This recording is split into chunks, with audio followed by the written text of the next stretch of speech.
Hello everyone, I'm Bill Allen, the producer of Loren Live VMG. We're glad you're joining us today. Loren's coming to you live on several streaming platforms like Facebook, YouTube, and Twitter, followed by a live question and answer session afterwards. Love, comment, share, and tag all of your friends, and get ready to hear from the next governor of Washington State.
Hello everyone and welcome. This is Bill Allen, your host for today's broadcast.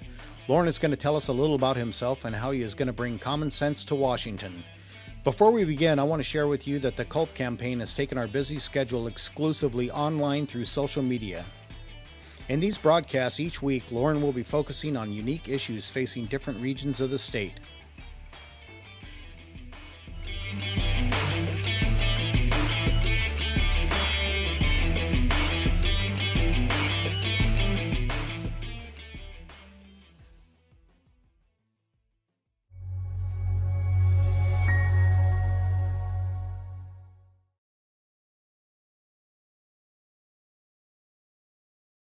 The Jay Inslee Department of Health has created a pathway to force you into quarantine.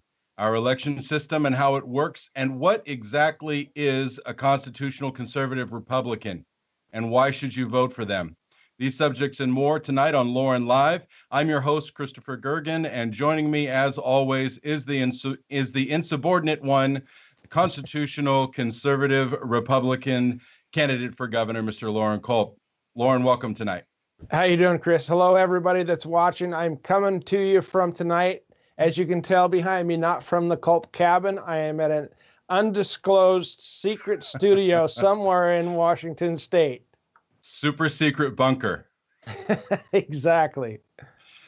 You know, there's some pretty serious things, Loren, that have gone on in the state over the last couple of weeks. And last evening, I received a rather disturbing text message from a friend of mine who was a solid individual, someone I've known for many, many years. And his text message read simply, "Have you seen this? This can't be real, can it?" And Bill, can you put up on the screen the image that I was sent so the viewers at home can see what I saw? You know, and Loren, the image is this letter that you can find on the Department of Health website. And I researched the letter, and I found out that it is actually legitimate. It is actually real. And I also found that the legal memorandum for it, the legal authorization for it, dates all the way back to 2003. So just to set this up for you, we'd like to get your response on this. The first half just informs citizens that they can be quarantined basically at the whim of a health inspector, and then the latter half is really the troubling part. And Loren, it reads, "It is very important that you comply with this request for voluntary quarantine. Your health and the health of others depend on it. There's the scary part, Loren. If you do not comply with this request for voluntary quarantine, we may use a detention order enforced by the police to assure your compliance. Thank you for your cooperation, your help during this public health emergency." Loren, right, your reaction being really to this nice. Yeah. Being really nice in the beginning, right? You know, Exactly. Please cooperate. If you don't, though, we're going to throw your ass in jail and fine you thousands of dollars. Right. I didn't know that even existed until we talked about it earlier today. That's a little disturbing, if you ask me. I don't care whether it was created in 2003 or 2013. You know, that's a little draconian to have a health department official, not even in an elected position, they're appointed, that to have that much authority over people's lives and their freedom. It really is, and it's really stunning, and you know, people are really scared about this, Loren. I mean, I've been seeing it all over Facebook and Twitter and different social media platforms all day, and they're angry about it. It's one of the things I'm sure you saw today. A lot of the cities across Washington have had protests and so forth. You know, right. This is so I guess my question to you is, what do people do now? Like where are we at? Where do we go from here? Well, I had an interview earlier with a Q13 news organization. And in fact, I just got off of that interview not too long ago before I hopped on here. But and I told the reporter during that interview that, you know, with a governor that doesn't have a plan. I mean, his plan is no plan, you know, and right. And he's not guided by morality or the Constitution, you know, and that's where, I mean, if somebody has that kind of power over citizens' lives, there has to be a guideline. You know, just wandering around in the wilderness is going to get you killed, right? You have to have a compass, you have to have a direction, and just picking and choosing what you're going to do and how you're going to do it, and not really having a guideline for the citizens to know, you know, where you're going in your policy and your decision making, leaves people lost, you know, and it's not good for for individual citizens. It's not good for business to not know where in the world our elected public servant who is supposed to be running the state government is going to go next. You know, he's had these multiple days of press conferences, and it's like watching a series on TV, you know, and you get previews. Oh, stay tuned tomorrow. We're gonna show what really happens, or you know what I mean? A TV show that just continually leads you to the next series, and that's what's happening. We have a governor who doesn't have a constitutional compass. He doesn't know how or why he's making these decisions until he makes them, or he puts together a think tank to come up with these things. It's a scary thing. And what people are going to do, and what I said in this interview, is with this kind of leadership where we're being spoon-fed back our constitutional rights, our freedoms are being spoon-fed to us after they were wiped away, basically. It's going to create unrest. You know, it's frustrating people. We've been supposedly locked down, I mean, for over a month now, with no clear guidance on where we're going next, other than probably don't make any appointments for June 1st either. You know, I mean, what kind of leadership is that? The hospitals are empty. They're laying people off because there's no one in them. People are losing their jobs. They're losing their businesses. And then to top it all off, people cannot get their unemployment. They either can't get a hold of the unemployment office, or they're waiting weeks for their checks. And this is just a lack of leadership. He knew back when he put the restrictions on this state, told everybody not to work, well, unless you're a big box store. He knew then that there was employment security department was going to be overrun with people applying for unemployment. You know, and then add on the extra money that's being put on there every week, I believe is $600, that there's going to be a lot of people applying for unemployment. And we're 6 weeks into this now, and people are still not being able to get their checks or even apply. It's a lack of leadership and a person without a constitutional and a moral compass at the helm. And people they're gonna start standing up, and they're gonna start. I hate to say revolt, but people are sick and tired of King Inslee acting like we're his subjects and not giving anybody clear guidance on anything. It's going to cause turmoil with people. It's causing stress with people. You know, suicide rates are going to start climbing. Domestic violence is going to start climbing. You know, I implore everyone out there, please just take a deep breath, take a walk, get outside. You know, we're going to get through this.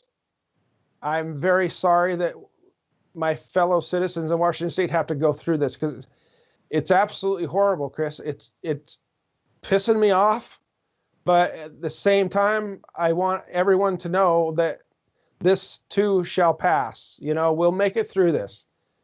Don't take it out on your family. Don't take it out on your spouse. Don't take it out on yourself. Just try to remain calm while we work through this farce of leadership. Well, and we've actually provided on our Facebook page about 10 days ago, our campaign kind of led the charge on putting information out for voters and for citizens to, you can copy and paste, or you can download and print and sign and mail in or take in personally verbiage to local leaders to encourage them to stand up against Olympia and to open your local counties, county by county. So that's definitely a pathway forward for citizens who are frustrated. Would you agree? Yeah. And I mean, what we're seeing, though, is the problem with the governor's office and the AG. I mean, these counties and cities, if they did go through that, and I understand this completely, there's the fear of retaliation from the state government. You know, it's really sad. I mean, there's some counties that have not had a case. There's some counties that have one or two, and the people got over it, you know. And the governor today said that I think about 10 counties can apply to the state government for permission to open up. You know, that's just more of the same. You know, I feel like I'm beating a dead horse every time he talks about his plans, which is no plan at all. You know, I just feel like I'm beating a dead horse. It's so blatantly obvious that he has no clue what he's doing. And every week, every time he has a press conference, it's just more garbage. You know, here's your rights back a little bit at a time. You can apply to get your county opened up or your city opened up. You can apply, you know, ask permission to do it. When in actuality, the citizens and their elected public servants in their city council, their mayor, or their county commissioners, their local sheriff, those people know what's going on in their county, in their area, and the citizens there have more control, more access to their elected public servants at the lower level. Why the counties have to apply to someone in Olympia for permission to get their citizens back working it's just sad. It's very sad. It's uncalled for. Loren, if I could wave a magic wand and make you governor right now, what wonderful magic that would be. But if we could just wave a wand and make you governor right now, and you could take over this train wreck as it's happening, what would you do right now if you were magically to be appointed governor, and how would you sort this out? Well, Jay Inslee has stated that he wished he didn't have to deal with this. He wished it was on somebody else's shoulders. So if we can make that happen, I would take over now. You know, I have the moral compass. I have the constitutional compass. And people would know what my decisions would be based on those two roadmaps.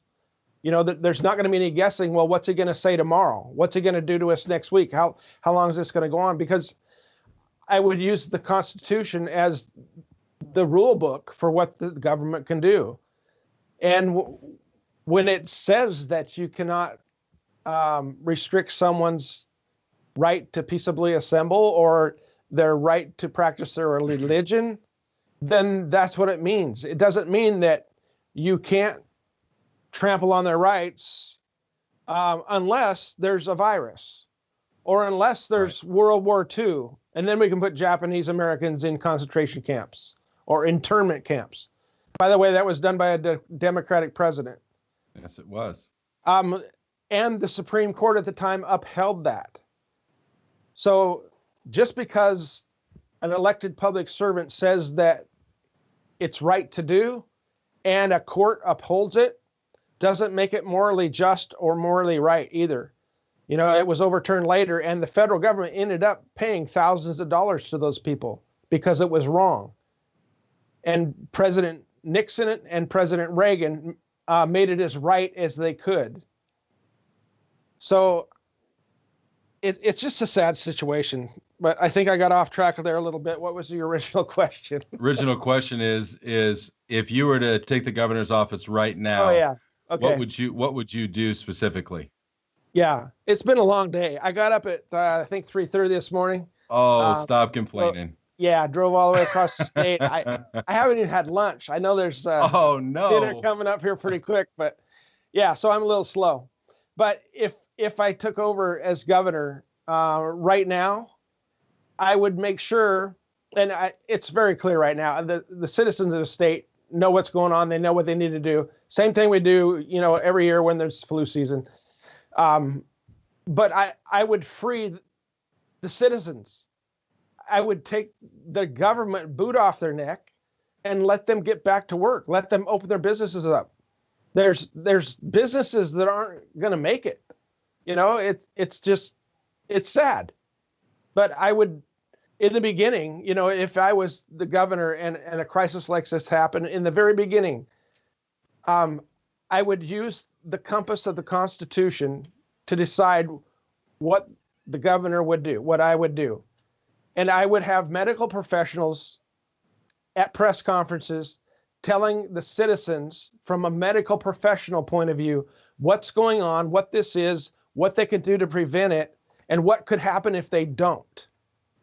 And then as governor, make sure that we have a supply chain that's needed.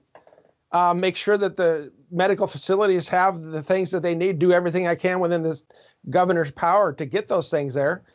And then let citizens make a decision based on that knowledge and what their individual needs are, whether they're going to open their business, whether they're going to go out, or whether they're going to stay home.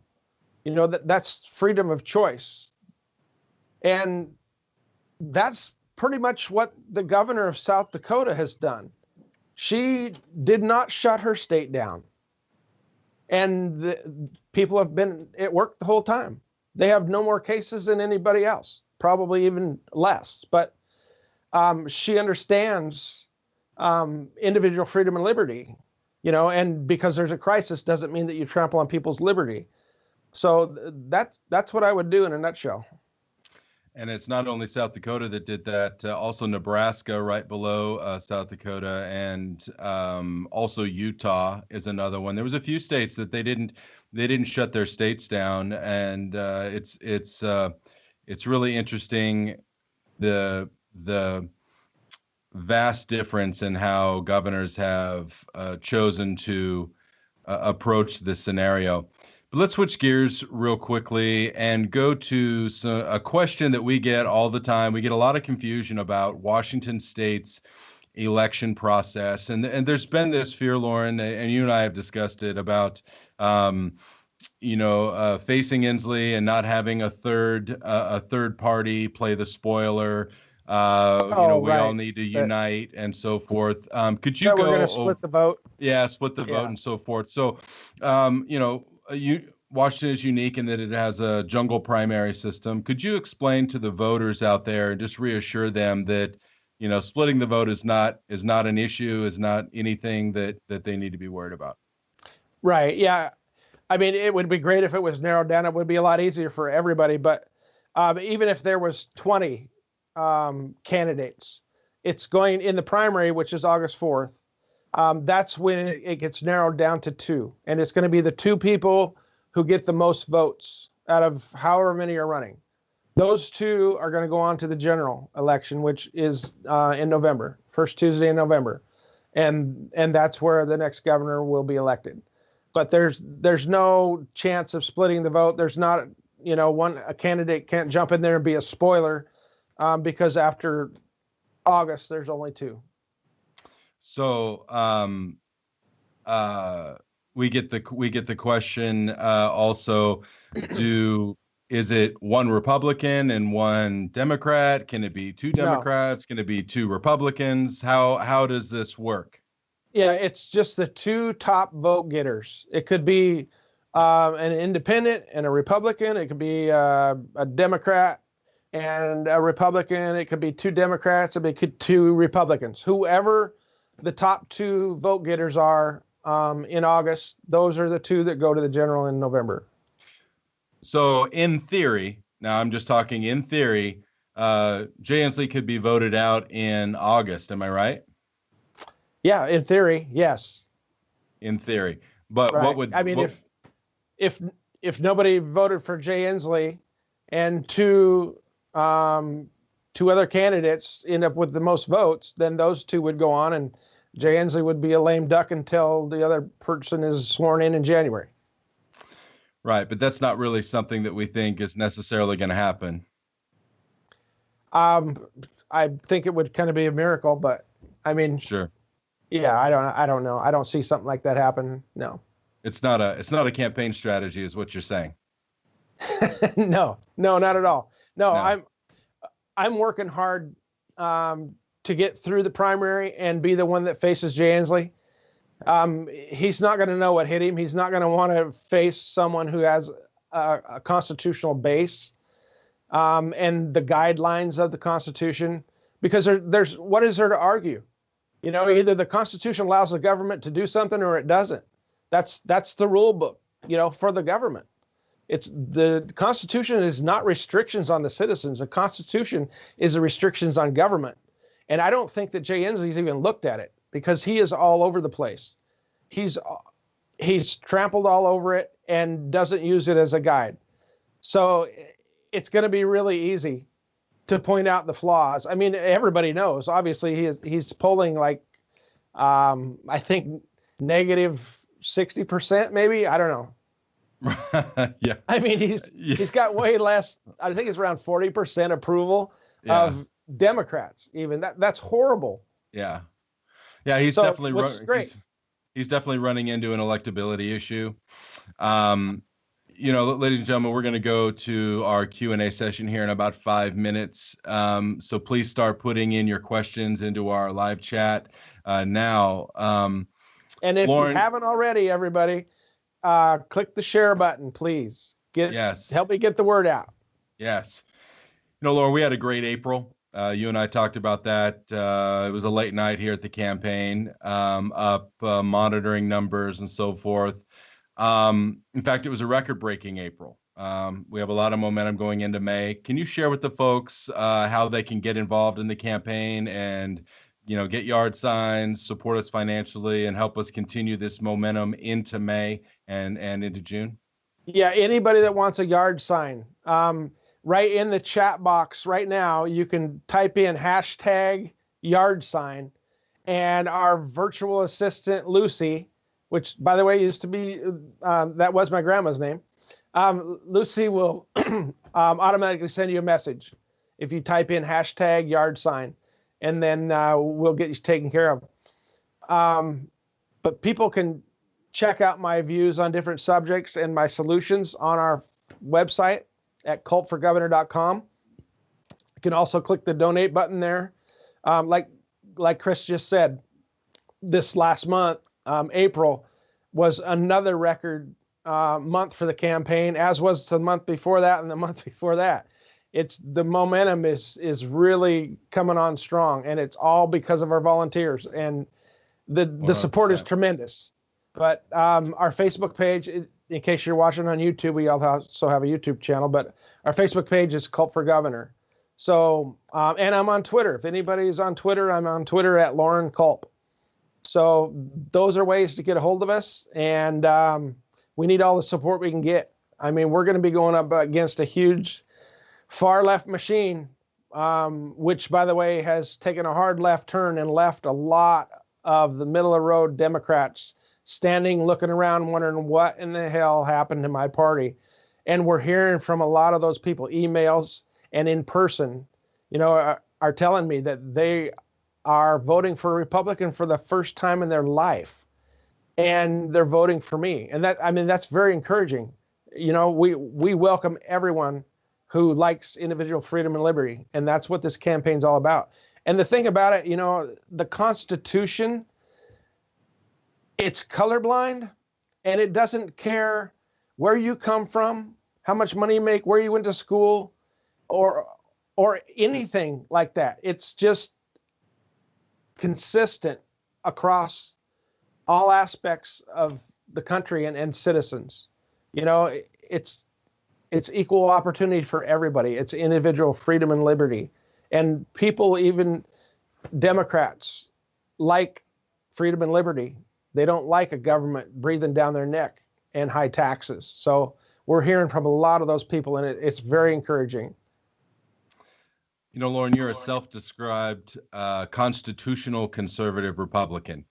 What exactly is a constitutional conservative Republican, and why should voters elect them as public servants?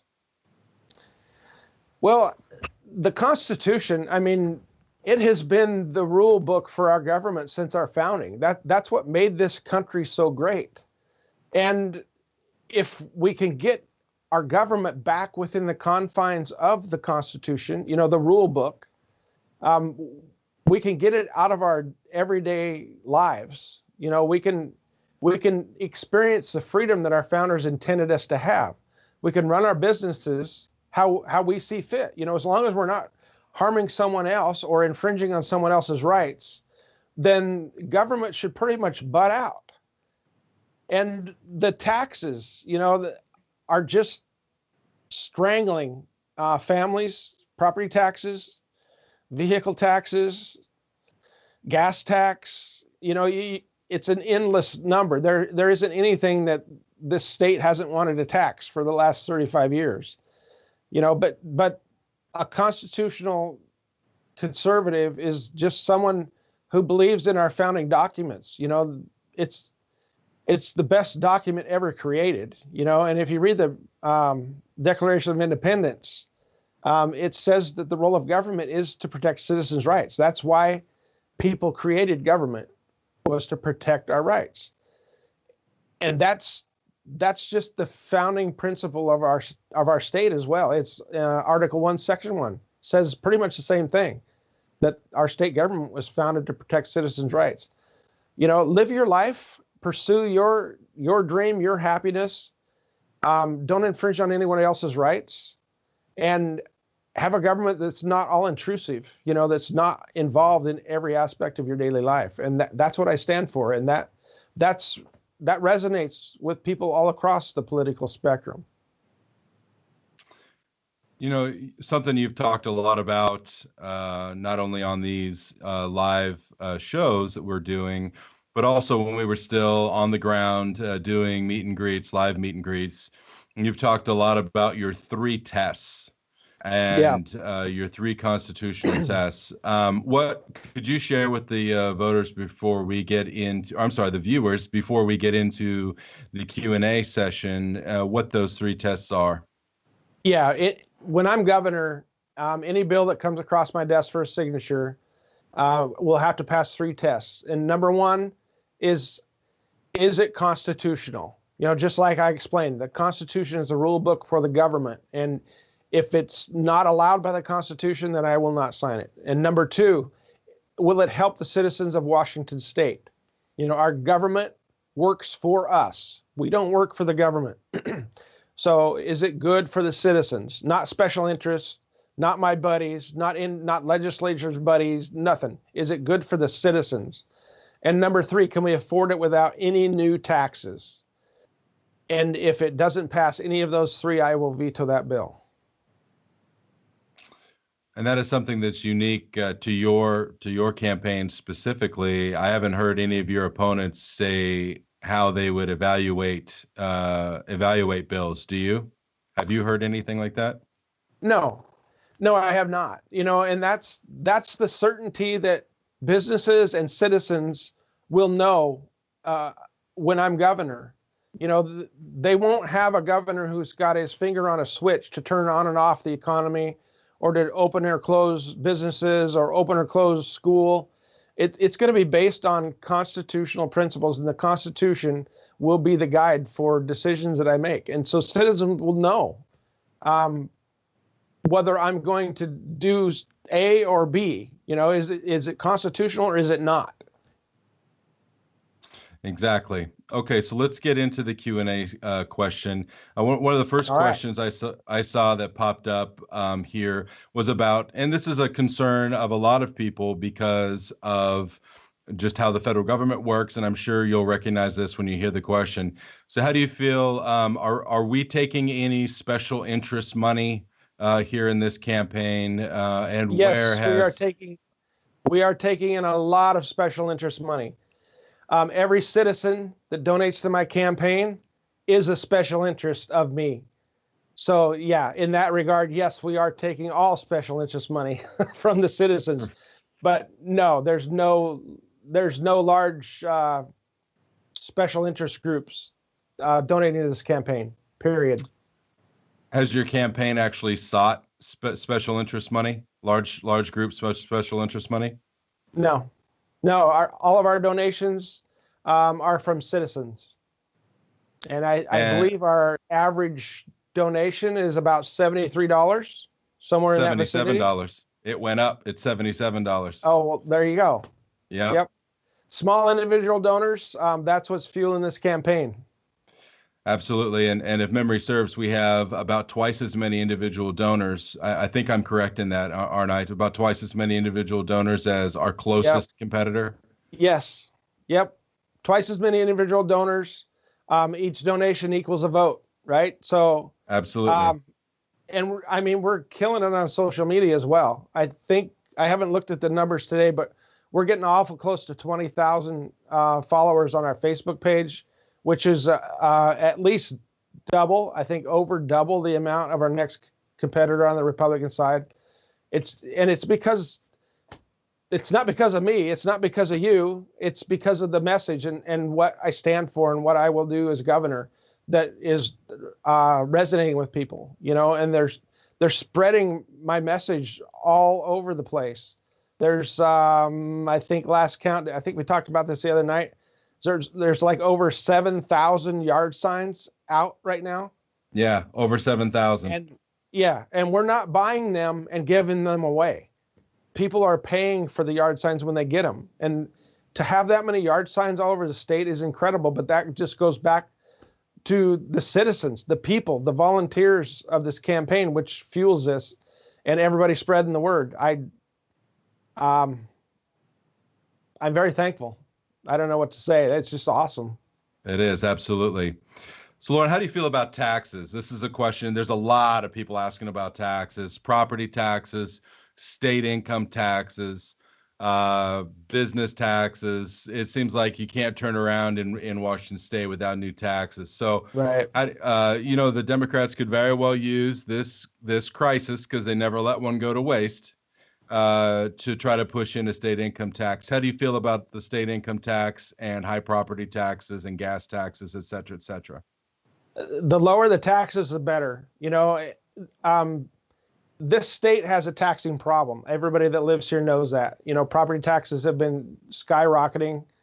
Gas tax is huge, but our roads are crap. I want taxes. I want low taxes. I want less regulations. I want citizens to be free. And you're not free when you're working your ass off just to pay your taxes or just to stay in your house and pay your property taxes. And I know that there's families struggling. And it's just my mindset that, the government works for us. We don't work for it. But a lot of times it seems like we actually do work for the government as much as we work and pay taxes. So the lower the taxes, the better. I will never be for a income tax, period. And I will work my butt off to get taxes lowered all across the board for citizens.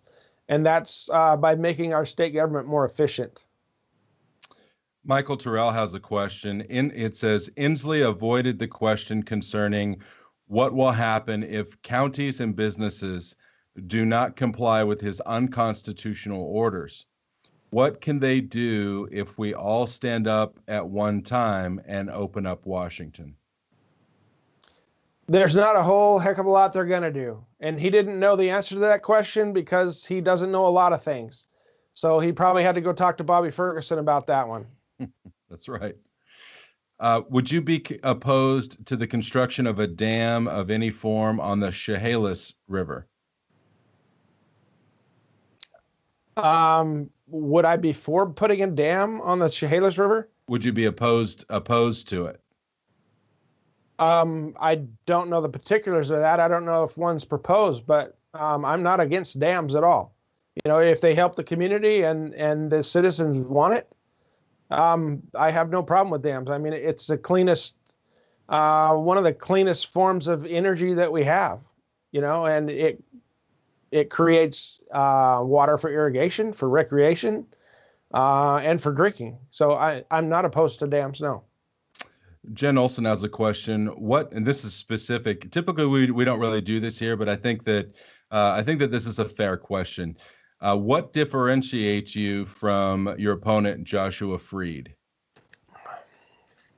I've met Josh several times, talked to him. He's a nice guy. I know that I have a lot more well-rounded experience than he does. I spent 4 years in the U.S. military. I went to drill sergeant school, trained civilians to be soldiers. I was a combat engineer. I led men and women, and was in charge of millions of dollars worth of equipment. After the military, I was self-employed, ran my own business for over 20 years, built that up from nothing. And then sold it to my son and became a police officer. And by the way, my youngest son's still running that business to this day. But became a police officer, narcotics detective, and now chief of police. And that well-rounded background is something that I know the other candidates wish that they had. You know, I have a very unique perspective because of my background. Just for a quick example, the homeless crisis. I called that like I saw it from day one when I first announced my announcement speech. I called the homeless crisis what it is, and it's an addiction and a mental health crisis. It has little to do with homes. You know, we could build a home for everyone living on the street all across this state, and that would not fix the problem. The core issue there is with mental health and addiction, and our state's ignored that. And places like Seattle and the bigger cities are ignoring the narcotics crimes because they think that it's not compassionate to put an addict in jail.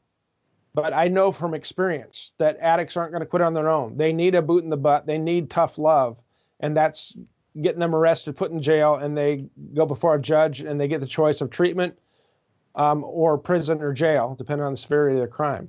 And that's how they get their life turned around. I've had that happen so many times, it's not even funny. And if people want to look back at some of our other meet and greets, we had a gentleman on here named John who actually went through that process with me about 5.5 years ago.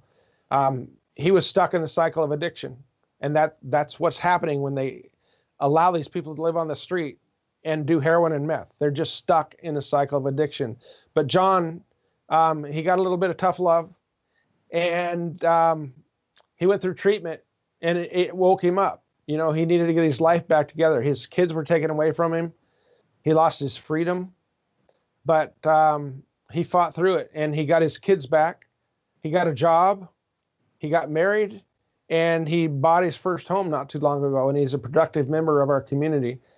And that's what needs to happen. But our state is ignoring that, and they're wanting to throw millions and millions of dollars at that problem and just build homes. And that's just going to create more of a problem because people are going to come from different states, like they already are now, because they're not prosecuting heroin crimes. But more and more are going to come wanting a house as well.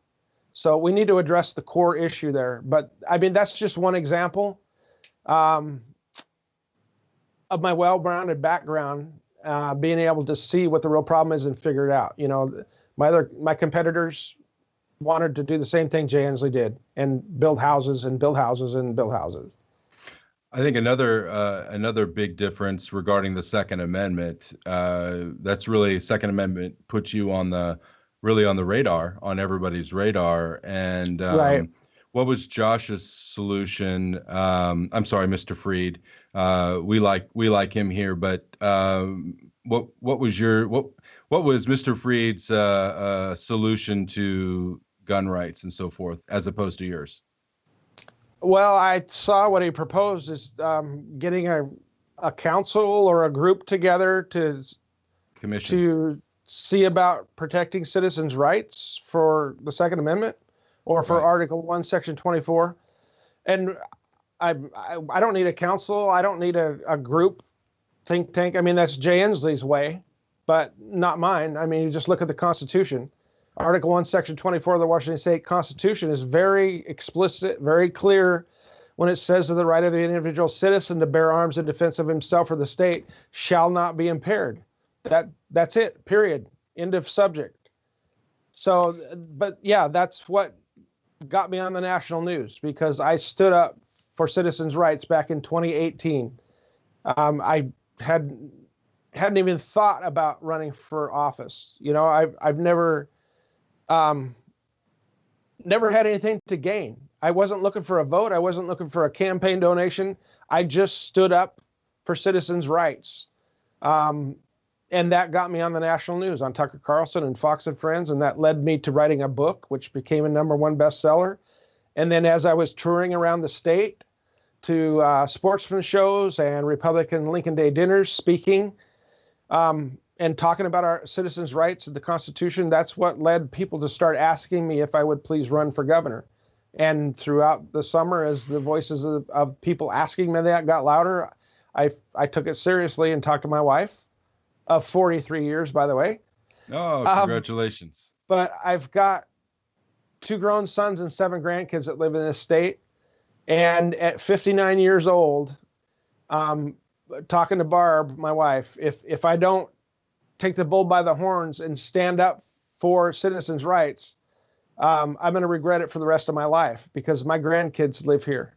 And I want to help everyone's grandkids return freedoms the way it was when I was growing up in the 60s and 70s. I've lived in the state my whole life. And it is actually making me sick to see what we're going to be turning over to my grandkids. Gabby has a question, a really thoughtful question. One of the, and it's regarding in the environment.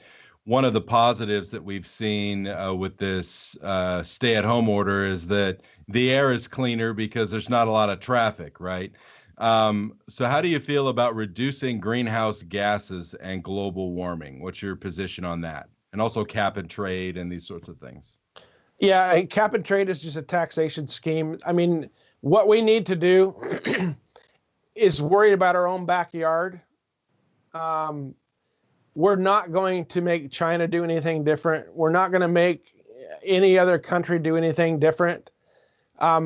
We need to worry about our own backyard. And that starts with these homeless camps that are dumping trash and dirty needles on our lake shores and our streams, and worry about that to start with. And then I know that the Seattle area had a lot of smoke from wildfires the last couple years. And that's something that people in the eastern half of the state have dealt with every year for at least the last 10, 15 years. And that's bad for our environment. Jay Inslee said that it's because of global warming that we have these catastrophic wildfires. But there's only 2 ways that fires start. It's either man-made or lightning. The problem is why they're catastrophic and why there's loss of life, there's livestock, homes are burnt. The reason they're so catastrophic is because we haven't managed our forest lands like we used to. Just in the last 10 years, there's like 3 or 4 times more catastrophic wildfires than there were in the 10 years prior. And it's because we quit managing our forest lands. We quit thinning the forest. We quit logging it as much as we used to. And we quit cleaning up the carbon on the forest floor.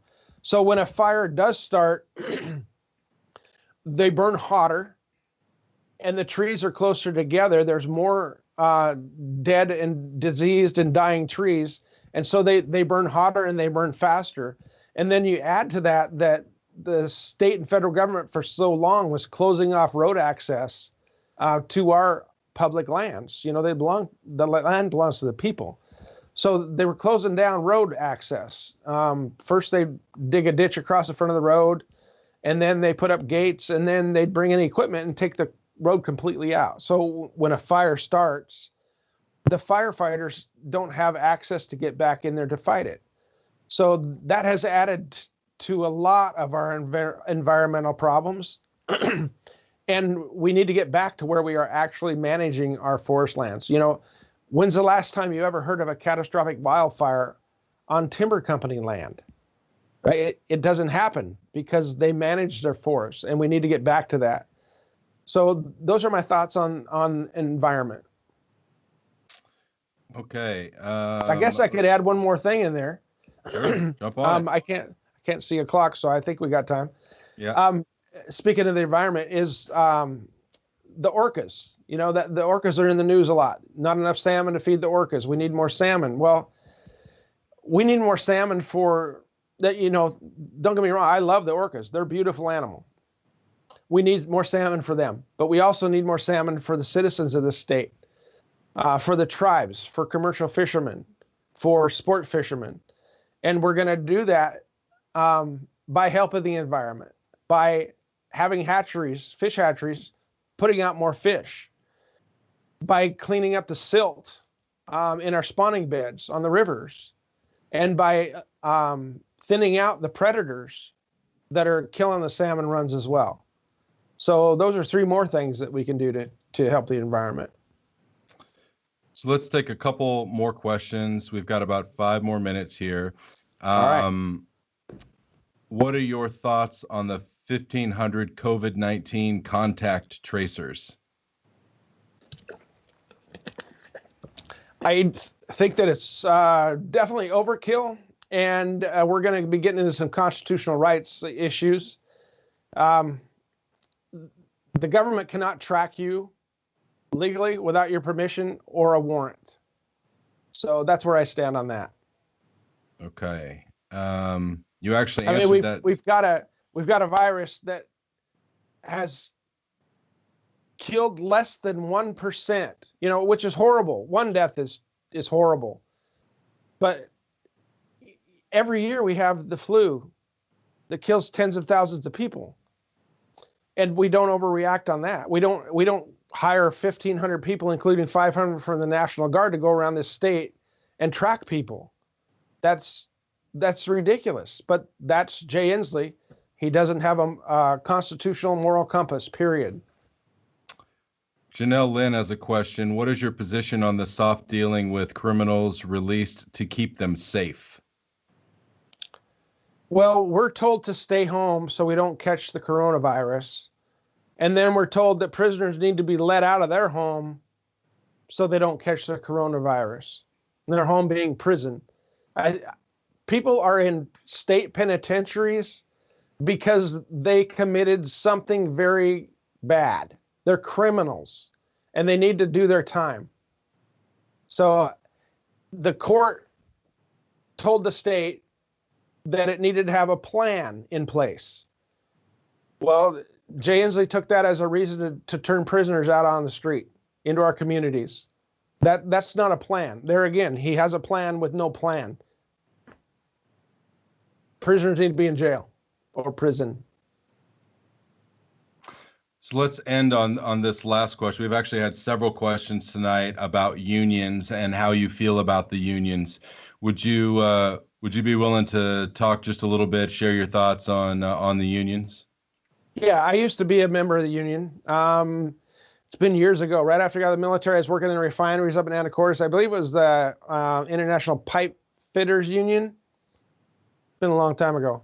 But I was a union member for a while when I was working in the refineries. And my youngest son runs my old construction company. It's non-union. My oldest son is a foreman with the Carpenters Union, has been for years. And my take on unions is if employees want to be union, that's between them and the company that they work for. I don't think that it's any of the business of the state governor to decide whether they're going to be union or non-union. That's it in a nutshell. That's pretty freedom. There you go. It's called freedom. So Loren, we're about out of time. Do you have any parting words for our viewers tonight? Yes, I do. I just want to thank you guys from the bottom of my heart. This campaign is like it's on a rocket ship. You guys are awesome. Just keep doing what you're doing. Make sure you share the website, share our Facebook page, click share on our content, and tell all your friends about it. That's how this has grown to where it is now, and it's going to even grow faster just because of all your help. It's awesome, and I thank you. And we're going to do this. We're going to turn the state back around. We're going to make it like it was when I grew up in the 60s and 70s, where kids didn't have to worry about too many things. Parents sent their kids where they wanted them to go to school, whether that's homeschool or church school or charter school, whatever, parents' choice, to a time where our government wasn't lording over us and telling us what we're going to do every single day. and taxing the crap out of us. You know, I just individual freedom and liberty. I keep saying that, but I'll tell you what, it has a ring to it, right? Absolutely. That's where we're headed. So just thank you, everybody. Absolutely. On behalf of Loren Culp and the Culp for Governor campaign, I'm Christopher Gergen. Thank you for joining us. Tune in tomorrow at 6:30 p.m. for Saturday's live VMG. Thank you very much. Good night, everyone. Good night.